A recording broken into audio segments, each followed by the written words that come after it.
From Los Angeles and Nashville, get ready to go behind the scenes with Entertainment Dudes. What happens when you pair a director, a voice actor in a world, and some of the most interesting people in entertainment?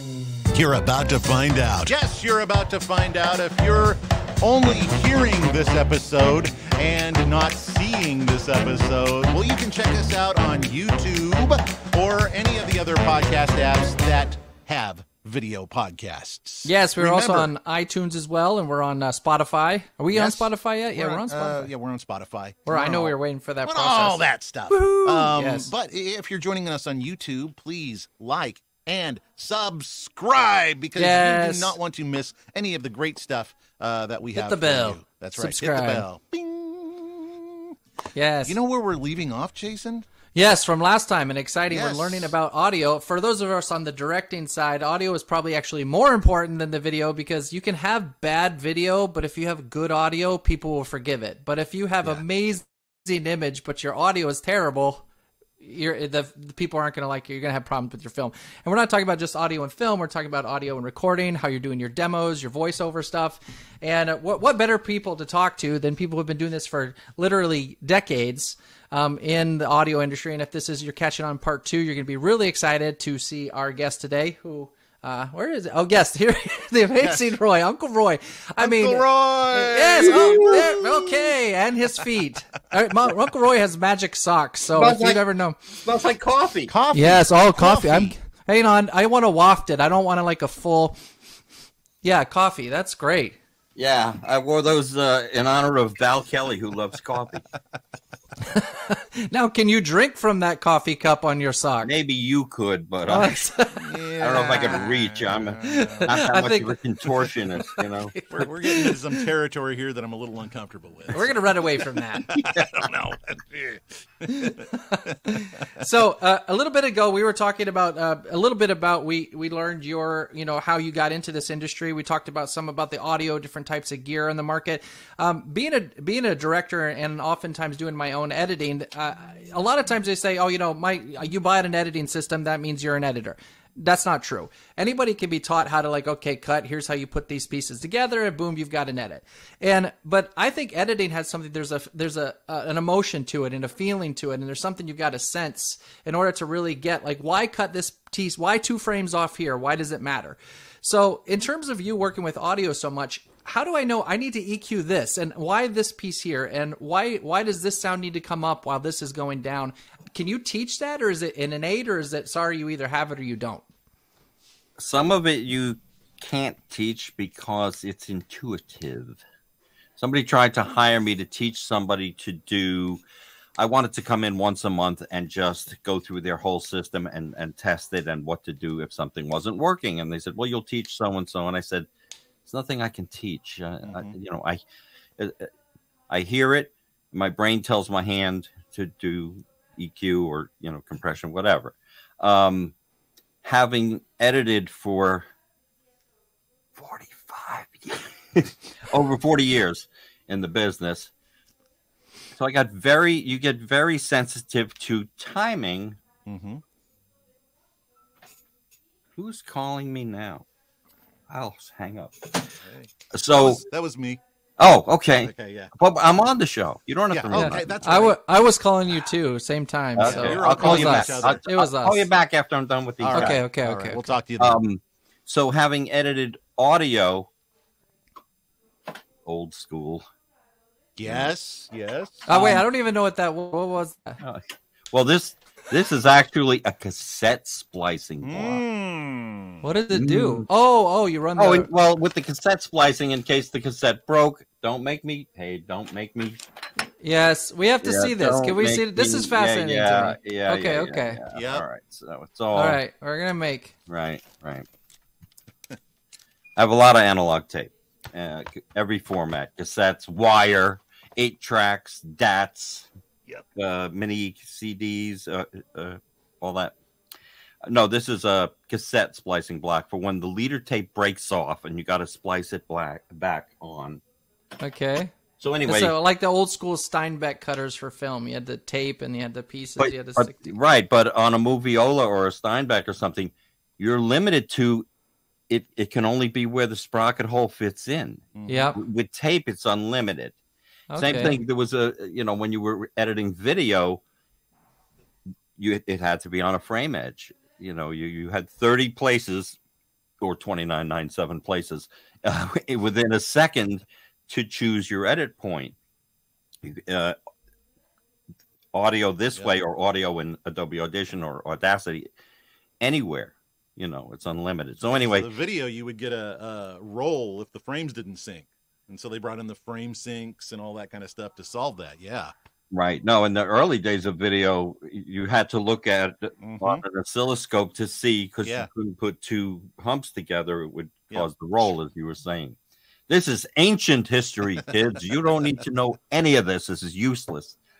But having edited so much audio, you get very sensitive to, if you have that as a craft. I find, though, and one of the things I like about you is you've got that basis and you know why things do things. I see so much on social media today, YouTube, all these things, and people are learning all over again because they haven't learned how it works in the first place. And so I see people discovering things that have been discovered years ago, but they take into account nothing from. What is that in the background? There's a lady in the background. Hi, lady. Come on in. Lady. She has a lady. Wow. Lady. Oh, lady. That's like Fred Flintstone meets Jerry Lewis there. She's made a retreat, a very slow retreat.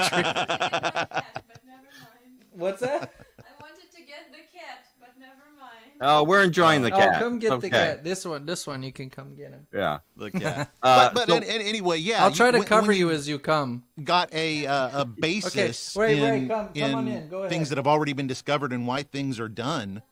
It really helps the final quality of the production greatly. I'm going to try to cover over you. what Okay, you go. see a lot nowadays. We have to block out Jason while this is happening. Yeah, I know. Oh yeah. Let me bring you're like you a in Folgers full commercial, screen. Like here we go. Whoa, there we go. That's better. All right, so be quiet, Jason. Quiet. No, so people send me their videos to do audio. See, video does nothing for me. It tells me where to put the audio. But if the editing is off, I'm very sensitive, and I'll say, you stayed on that shot just a little. Do you have any? Can you extend it 5 frames? I'm that sensitive to it. Or get out of that shot sooner, because we're just laying there. There's no audio to cover. It's not like the audience has to think about what just happened. Just cut it sooner. Take the director's cut and fine tune it. Right, Jason, you know all about that. Oh yeah, no, it's right, and I think that's one thing I was teaching. I was talking to Cam a bit ago. With some of the film students, I'm trying to teach them the idea of the concepts of when do you cut and how do you cut, how do you know? And I said, I just use an example. I take 2 students and stand them at the front of the classroom, and I give one of them a marker, and I say, okay, I want you to say, here's your line. I'm going to throw this to you. You'd better catch it. So then I said, okay, then I'll throw it. And he throws it, and the other kid either catches it or drops it. And I said, okay, now we're going to show you how editing works. I said, where's the first place you looked when he said, you better catch this, I'm going to throw it to you? And they all said, the guy with the marker. And I said, okay, that's right. Okay, now when he says, you better catch it, where do you look? And they said, the guy who's about to catch it. I said, okay. I said, now he throws it. Where are you looking? They're like watching the marker.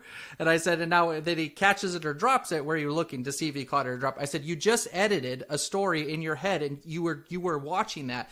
I said, it's similar. It's a feeling. If I say this marker, like I'm about to throw it, I don't need to stay there 20 minutes and watch him if he's going to throw a marker. The moment I get the point, like I get it. I got it. I got it. Okay, I'm going to throw it. So I think even like you said, even a sense, it's almost like few frames. It's like you can tell, and it sets a tempo. And I think that's, and I always say, like, if you start the scene as a waltz, you don't suddenly jump into some sort of staccato or a rap or something. It's a waltz, and people will tell if you've broken that. You have to know that you've done it, and it has to be on purpose as opposed to an accident. When we'd be building spots in the old days where there was no computer, so you would start a 1/4-inch tape machine to fly in. Here's where the voiceover should be. So it was always on a beat of music. So the whole creation was always treated as a piece of music. When I learned about recording and did jingles, the voiceover was just another instrument. So just as we learned how to record bass and brass and strings, you learned how to record a voiceover person and how to make that mix. Okay, here's all your music. Where does the voiceover sit? I really need to hear that. Like, that's the solo instrument. And, you know, you hear a lot of bad spots that it's like, I can barely hear the voiceover. A lot of times what happens is they're mixing it in the edit room, and the editor, not you, Jason, but the editor maybe is not an audio expert. So most cases they're not. So they lay in the voiceover, they lay in the music, they lower the music till they can kind of hear the voiceover, and they go, okay, that's the mix. Yeah, and that's I heard a spot once, it was Christmas music, which started with maybe 10 seconds of the intro to the music, then the voiceover came in, and then maybe 5 seconds at the end. The music just sat there too low in the beginning, and it was right when the voiceover came in, and then they didn't push it up at the end like a real radio or TV spot should be. The music should be up to get your attention and everything and get you in the mood, come down for the voiceover, and not fight with the voiceover. Same thing with sound effects. You can go crazy in some of these demos. There's just too much going on, and if it's too busy, I want out of it already. You know, if there's too many different things to listen to, I want my ear to go to the voiceover person, and the music should be supportive. It's not the main thing. And not only editing, I find that musicality and having a music background actually helps doing and recording the voiceover as well for the voice artist, because you can kind of understand where your place is in the spot. I always ask if they have a particular music track that they're using before I record, so that you can listen to it, and you can kind of match the at least the energy and the tone, exactly, and then in the feel and everything, and it makes a huge difference. Yeah, so you're saying on my side, that's something I can do and can implement and teach. Is this, if you're going to do voiceover, like having the song or idea what you want will help your voiceover tremendously in terms of because sometimes I have to get an audio if I haven't done that, and I have to actually slow down or speed up, like, and it's, you know, if I need 103% or whatever before it starts to, you could notice it. If I give you the audio ahead of time, then it's matching. That could be really helpful. That's nice. You can use Audacity for change tempo, and you can go, that sounds even better than Adobe Audition time squeeze, you know, the Audacity one. You can go 10% sometimes and not notice it. Yep. Oh, that's amazing. I found, because I use Final Cut, I get about 103 to 104, and after that, depends upon the cadence of the speaker. Like sometimes if they're talking pretty slow already, then I can get away with it. But if they're talking quick, then it starts to sound like this. Yeah, to slow it down is a much harder. Way harder. Yeah, and now I lost my train of thought. Oh, sorry. You said Audacity is good for that. Yep. The squeeze, right. Tempo, change tempo. Change the tempo. So Audacity is good with that. Adobe Audition really is almost everything else. But yeah, just you can put in Audacity, if you've got when you put it in there, it tells you what the length is, 31. And you type in 30, and it knows how much to speed it up, and you really can't tell the difference. Oh, that's incredible. Yeah, I wish they had a better round trip function. Again, that's the Mac thing, like Final Cut. Just the round trip is so terrible. No, I know what I was going to say. If you switch over to Premiere Pro, if you're editing in Premiere and you right-click on the audio track, it says Open in Adobe Audition. And then you can do whatever you want to do, fix the levels, do noise reduction, whatever. And then once you hit Save and Close, that's what's back in your time. Yep. Yeah, it's beautiful like that. I do like the round trip for every. And I think a lot of people are using DaVinci now. And do you know anything about DaVinci's audio program? Have you ever used DaVinci Studio? Yeah, I think that's a new one that a lot of people are starting to use, because DaVinci had the color correction for it. From color correction. They've been around forever. A long time, and their color correction's spectacular, but they're making all-in-one suites now that it literally is tab-based. So you start with the tab that's your cut, then your color, and they add an audio function to it. And I don't know anyone that uses the audio yet, so I don't know if there was anything about it, if it was a good tool, or if you'd heard anything about that. Is it Mac and PC, DaVinci? Both. Yep, both. Yep. Well, I'll try and download a trial copy. It's free. Yeah, it's free. If you do up to 4K, like everything in the whole system's free. Oh. If you want the professional license, it's there 4K and over. Then it's like $199 or $299 or something like that. It's actually it's a phenomenal deal, which is why I think so many people are using it. As a one-time buyout fee. Yep. Yeah, it's not like a keep buying and keep buying. It's a one-time deal, and and the color correction tool. It's the best in the world. There's there's nothing that even rivals it. It's just unbelievable. So that's really cool. In terms of audio quality, what kind of stuff? If you're on set, I'm going to reference this on set. I know some people do like a boom lav combinations, right? And then which do you favor in terms of how do you know which? Do you use both of them, or is it one or the other? If they're clothes rustling in the lav, then you're going with the you're going with the boom. Yeah. So it really depends. If you can clean up the lav, and if they cut to a close up of him, okay, and you're hearing it very crisp and clear, and you're not hearing the room. Whereas maybe then when you have a wide shot, maybe you do want to hear the room. I don't know. Yeah. Again, that's stylistic choices. Right. So it's you are there, just like if you're watching a movie and they pan the audio, where the director is going, in your case, left channel only. Okay. Oh, you might be. I don't know. Did you fix that since we... I don't know how to fix it. You're left. No, he's still left. Yeah, I just changed my shirt. We fooled everybody. Yeah. See, you're the only one with a different shirt. If I talk on the right side, does that sound different? And now am I on the right? It sounds different, but not left. It's not even a stereo mic. Not a stereo mic. What are you doing? You gotta teach these video guys.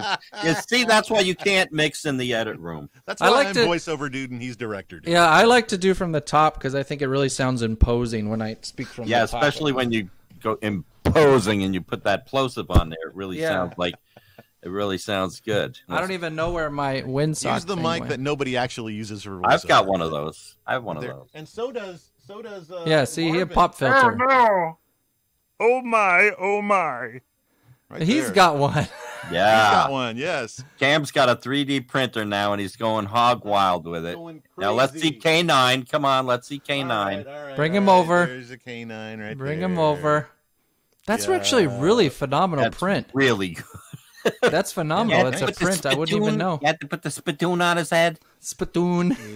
Right. All right, so talk about this barbecue. We got a barbecue you guys are mentioning. Barbecue. What are we eating at the VO barbecue? Or I used to be on staff at what is now considered one of the demo mills. I'm not going to say. And that's where I started this VO BBQ. I thought wherever I worked, I wanted to be part of the family of that company. So I thought, all right, everybody come to my house. And I had, 10 people at my house. So it's not a big deal. And then the next year there were 20, and the next year there were 50, and this year was the 16th annual. Well, last year, because of the pandemic, I had 25 people here. 2019 I had 150, last year 25, and this year back to 125. Cam didn't make it. Jason didn't know about it. No, it's all right. So that's 2 more for next year. Yes. October 8th and 9th. Mark your calendar, everybody. Hang on a second. And it's amazing, yeah. It is amazing. It's not only that, it's the international VO BBQ, because once the borders are open again, we'll have 30 Canadians. J. Michael will come in from Luxembourg, and Armin says he's flying in from Germany to sing, and Hugh Edwards came in from the UK and played drums. So, yeah. You won't believe it. Wow. And there's a live band. It's the VO BBQ. It's nonstop live music. Cam's going to get up and no, that's day 2. It's a 2-day event. Yeah. It wraps up with the bagels. Saturday is 1 in the afternoon to 3 in the morning. Then I tell everybody go back to the hotel, and then Sunday, the bagel brunch is 11 to 6 this year. So can they find their hotel by the end of this barbecue, or is it go back to your hotel? It's called Uber. Uber. Okay, there we go. Where's my hotel? So yeah, so we have a lot. We had a lot of, everybody who's anybody's been here. Ann Goose has been here. Everett, Gerald's been here. And. Are we doing the last VO Atlanta? next year. The last one, that's coming up, isn't it? Gosh, it's the last one. Wait, why last? Why last? Gerald says he's going to move on and do something else. Yeah. So no one else can carry on the tradition? Well, I don't know. I think Jay Michael's too involved in one voice to necessarily take that over. Right. Maybe me and Cam will do it. Maybe. Yeah, we'll do something like that. Sponsored by Entertainment Dudes. Yes. Hey. Perfect. Hey. But Land Productions. We have. I mean, I loved VO Atlanta every year. It's such a close family, but the landscape has grown since that started as well, because you have a MAVO, you've got One Voice USA now, right. A ton of voice conferences. Bev is doing a Canadian barbecue. Hey, Bev? Hey, yeah. Hey, what? Yeah. Huh? Hey. What? Sorry. It's on the roof. Sorry. You got to quit making fun of those Canadians. Anyway, God bless Bev. She's got a sizable property, and she said she wants everybody to come up and see her place. Yeah. We need to get Bev on the show. Yeah, especially with the whole TikTok thing that happened. Right, recently. and now it's settled. Yeah, it's settled. It's settled now, and that's a very important precedent for all voice actors. For an undisclosed amount. Yeah. And I haven't even asked her how much it's none of my business. I don't care. It's over. Whatever. If she got any kind of compensation. Yeah. And if it helps voice actors in general not lose the rights to their voices, because that's how we make a living. But people are signing up for these, and you just have to be very careful with the wording in the contract that they can't just go using it on things you wouldn't want your voice associated with, like a porn site or something like that. Because Bev had no control over what she was saying. They just made her say stuff. And I believe it was just supposed to be for an internal for some company, and it was used outside of that realm. Well, I think they sold it to TikTok, or somehow TikTok found out about it, and they got a hold of it, and they just figured, it's fair game. It's, she got paid. Yeah, but not by TikTok and not for the purpose. Hers was specifically for a translation company. Exactly. And then you've got like all these companies in TikTok using it, McDonald's and all these people using it, and you get paid for that, for being the voice of a company like that. It's very interesting because I remember Mel Blanc's son, saying that he had all of his father's stuff, voice prints, kind of cataloged. So now would be the time for him to sell it or license it and get, Bugs Bunny and all those things. And not to take away from the people who are currently doing it, although they could use some direction from me. What's up, Jack? Yeah, like that. See, it's, all those cartoon characters, they all had their catchphrase, but everything about voiceover is a song. Yeah. The reason you like listening to me is because I have an interesting melody going on. So Bugs Bunny never said, what's up, Doc? There's a song. And Tweety never said, I taught Putty Tat. There's a song that goes with it. We all know and love those songs. Singing in the bathtub. Look that one up on YouTube now. Camp Cornelius sings Singing in the Bathtub. Singing in the bathtub. Happy once again. Watching all my troubles go swinging down the drain. Singing to the sunset. Wife is full of hope. You can sing with feeling while feeling for the soul. Great. Those Yeah. And he also did an Ice Ice Baby song where he was driving in a car, sliding in the street, and he took compilations of cars driving off the road and did Ice Ice Baby. I can't stop. Got my bumper and my fender. Ice is back since the middle of December. Nothing grabs a hold of my tires. The roads aren't bad. They're a bunch of liars. And then he goes slide by. Shh. In case this voiceover shit doesn't work out, Cam, I'm not a rapper. I'm not a rapper. Yeah. No, that's it. Oh, but you also then were involved in the editing again. In the editing, you edited the video pieces in there. Yep. Yeah. Jason too. That was enjoyable. I shot it while you were sliding by. Shot it, yeah. Yes. I put my life on the line as you were like, I'm going to do a donut right by you. And I was like, Rolling in my 1.5, got my defrost on so I can see to drive. yeah, oh, it'll be fine. It'll be fine. Like I said, Look out, Jason! I didn't know there was an oil slick there. yeah, Oh, God. it'll just be the camera rolling underneath the car.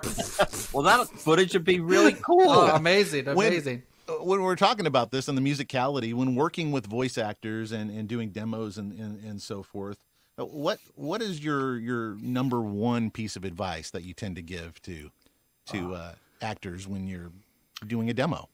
Don't some people, like, they're trying too hard. They're overly articulate. You know, maybe they were a singer and so they're overly articulate because that's the way singers are taught. Don't try so hard, because we just want it to be, probably most spots are conversational. You could be conversational happy. You could be conversational empathetic, you know, on a PSA. Just be you. You don't have to be anybody else. You don't have to imitate. Not everyone has to be Dave Fennoy, you know. Thank you, Dave Fennoy, for actually following us on social. Oh, Yes. now he's gonna write something nasty about what I just said. Maybe, He's like, you sounded nothing like me. No, Dave thank God. Fennoy is phenomenal. Oh, he's great. There's nobody like Dave Fennoy. No, Except, not at all. And then Dave Fennoy. Dave is he's great. A great coach, great game voice actor, promo. Yeah, and he does those live with Dave videos on Facebook, which are very cool. Yeah, I noticed too, just from being, I'm going to say outside, just having seen Cam and all the people we work with voiceover, it seems like a real tight family. Like in film, it's like it's almost like competition. You have groups of people that are fine. In VO, it's like, oh no, you have to use Cam. Like, but we really want to use you. No, you have to use Cam. Or, you know, it's such a great family. Is that an accurate assessment? That's why I did the VO BBQ, because we all, as a family, get together. In many ways, I don't like to talk shop when they're here. Let's just talk about your dog, your three-legged dog, and three-legged. Or sing. Let's sing. Yeah. So there's, I forgot. There's the Broadway show tune sing along, which happens about, when it's too late and too dark and too cold outside, we go inside. No, this year we did it outside. And I have somebody who I went to high school with, who was a music teacher. She's the accompanist. She can transpose in her head.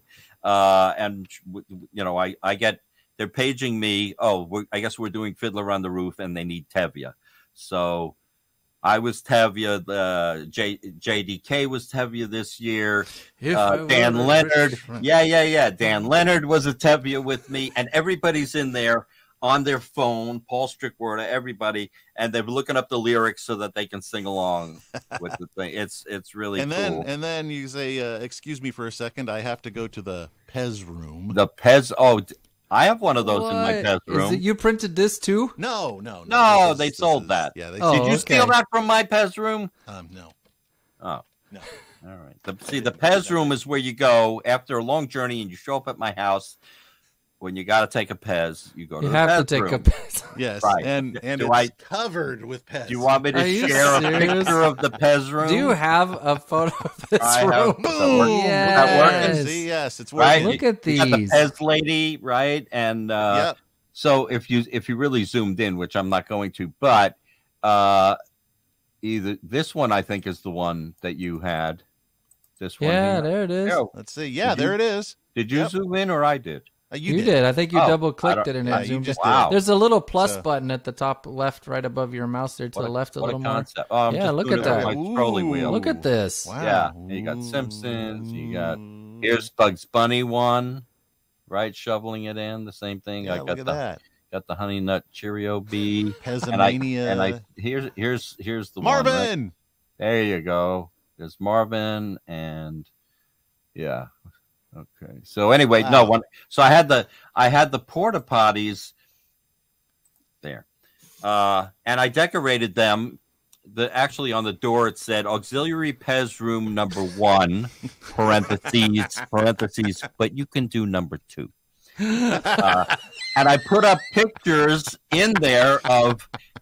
I think you have a picture of you sitting in the Pez room. I think you do, or if you don't, maybe next year. But I have a picture of Brad Highland in the Pez room. I put that up, and he did a little video saying, "I'm in the outhouse, and I don't know. I didn't authorize this picture." And he pans over to the picture of him. Hey there, I'm at Uncle Roy's. Yeah, I'm in the outhouse. And I just wanted to show you something that I did not approve of, but I found in the outhouse.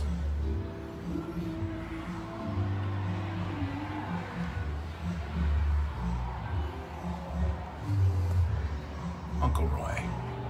And there's a picture of me in the Pez room. Yeah. I put up all these pictures. Everybody looking at you while you're taking a Pez. Taking a Pez. Right. It's like the Frank Zappa picture, Frank Zappa crappa. That one. Oh my gosh. Frank Zappa was my musical hero. I love Frank Zappa. Share with us too, like you share national holidays all the time. And you also share what you're watching, and there's some like classics that's like, oh wow, like I've never seen this, or oh, I haven't seen that in forever. So share with us some of that. Yeah, that classic. Sometimes it's a Twilight Zone episode when Talkie Tina is on. I gotta put up the picture of Talkie Tina, which, as many of us know, was June Foray. Mm-hmm. And Telly Savalas is the mean stepdad in there.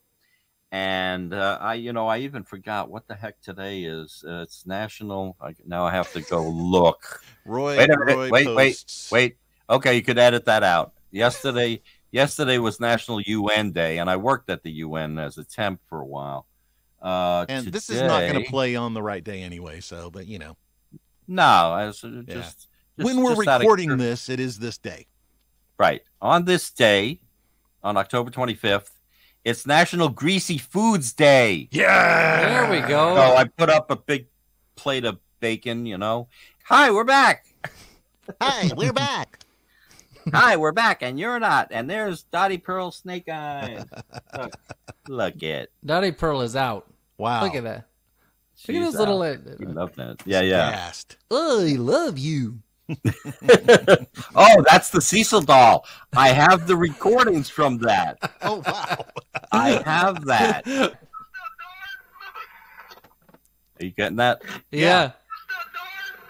Oh, yeah, we heard that one already.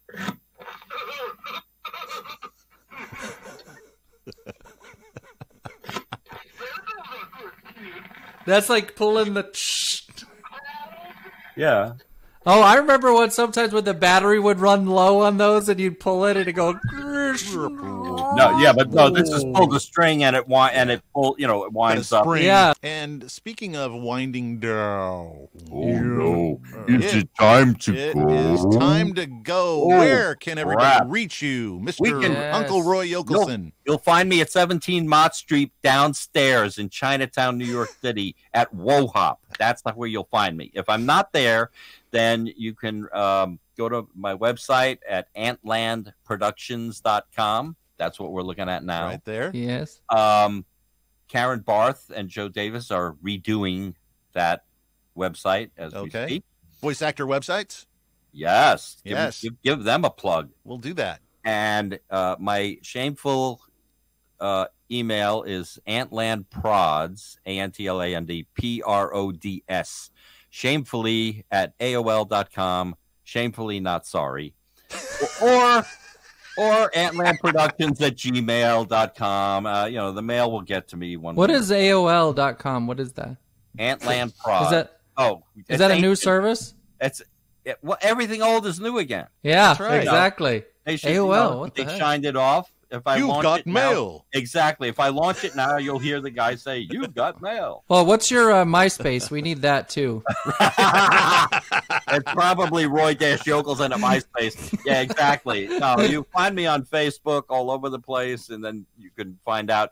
Tune in every morning and find out what the heck day it is. National Greasy Food Day, National, everything. National Crispy Bacon Day.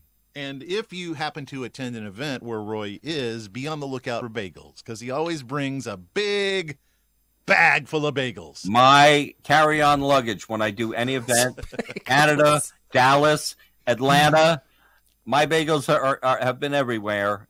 4 dozen bagels just fit in my carry-on luggage. Have you ever had anyone grab your bagels when you were going through there? Hey. Keep it clean. Sorry. No, when I get there, people immediately run up to me and say, "Did you bring bagels?" Bagels, but it's BYOS, right? THOYS. I have a bring your own schmear. Yeah. Okay. All right.